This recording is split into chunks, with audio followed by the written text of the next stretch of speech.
In the summer of 2026, America turns 250 years old, and I couldn't be more proud to call myself an American. I love this country, the people, the promise, the fight. This nation was built on courage and conflict, on belief that we can take on the biggest, the boldest, and come out victorious. That's how I've lived my life.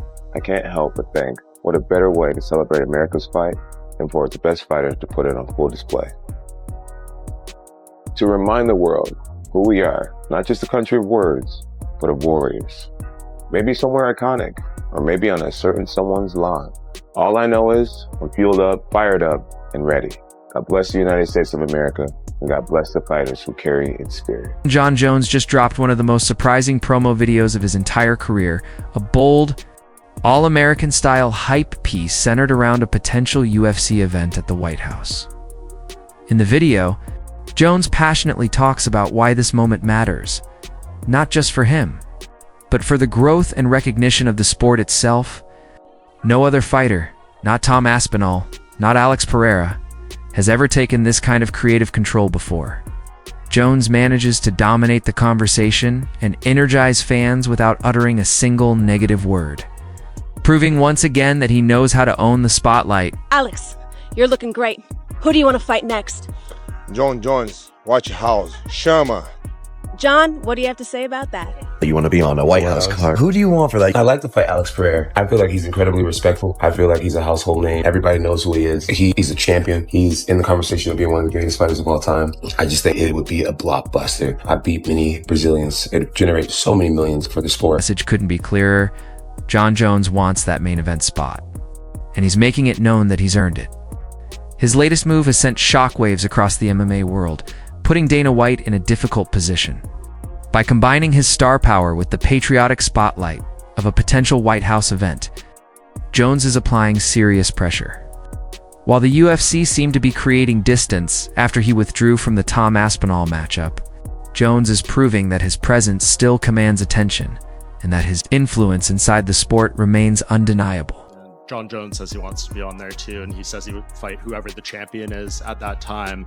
But would you be okay with him like coming back and potentially winning that belt again? And you might have to go through. Well, it's not even about him winning the belt. I mean, you know how I felt about him. I can't risk putting him in big positions in a big spot and have something go wrong.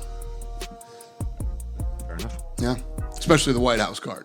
If Jon really thinks he's going to fight Alex Pereira, he's getting ready. Yeah. He's at least getting ready in his mind. If Jon really thinks that he's fighting in June, he's already in camp. Big money fight is Alex and Jon Jones at the White House. Yeah. Are you fucking kidding me? Yeah. Catch weight.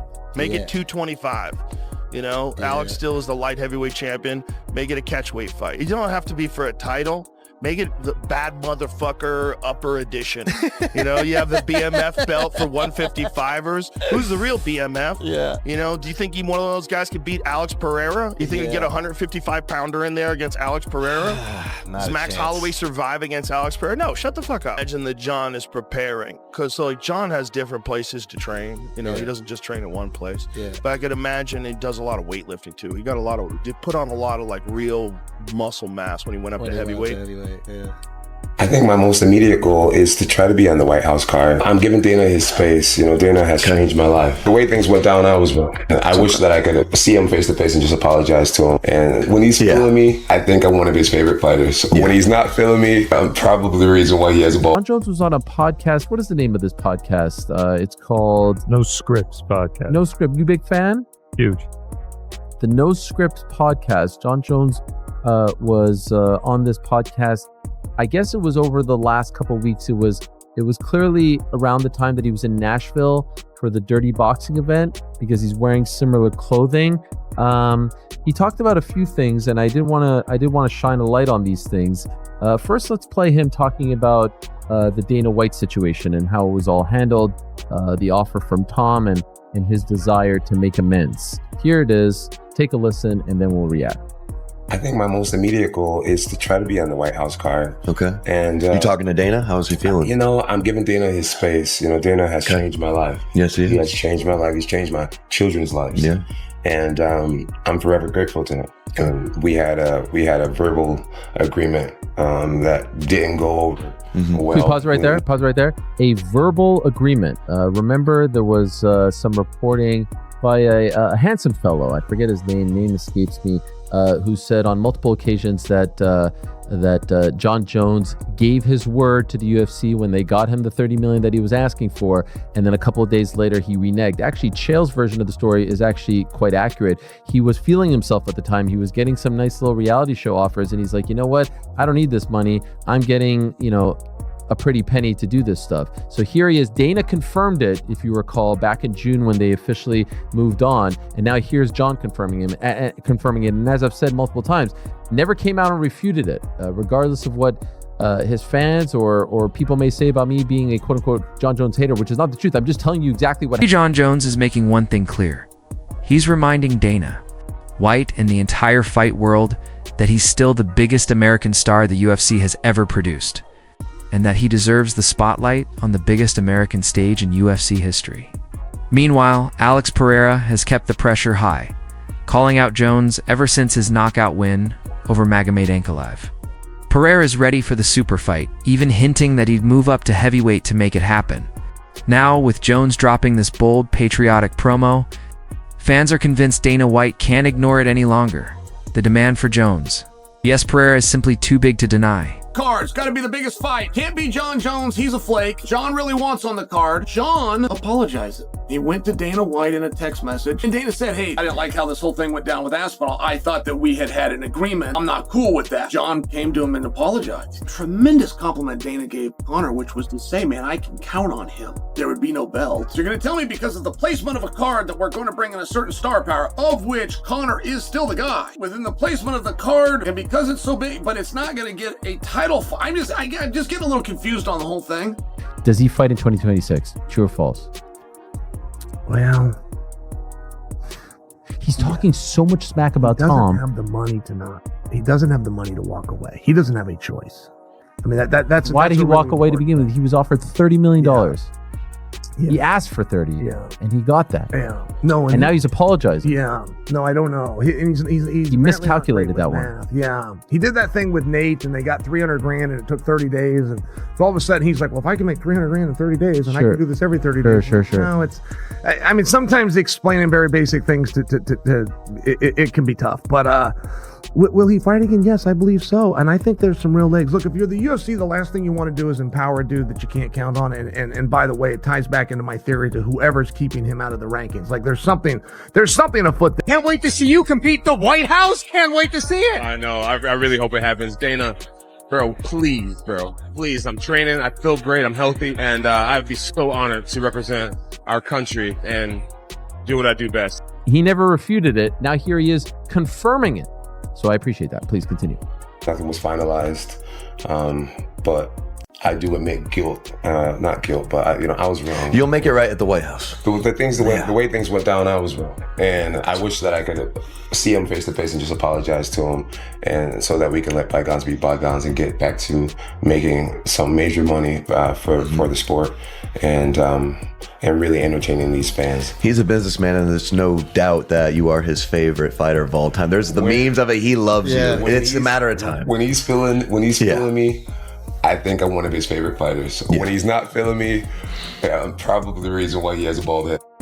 I think that host was feeling Jon Jones there. I mean, golly, the glaze. What gave you that impression? Oh, wait till you see the other clips. Forget this one. I mean, D1 glazing. Wait, the Aspinall just a matter of time. The Aspinall clip made me blood red mad. So okay, well, just on this one, I mean, Jon is fully, other than saying, the amount, saying it's on me, it's my bad.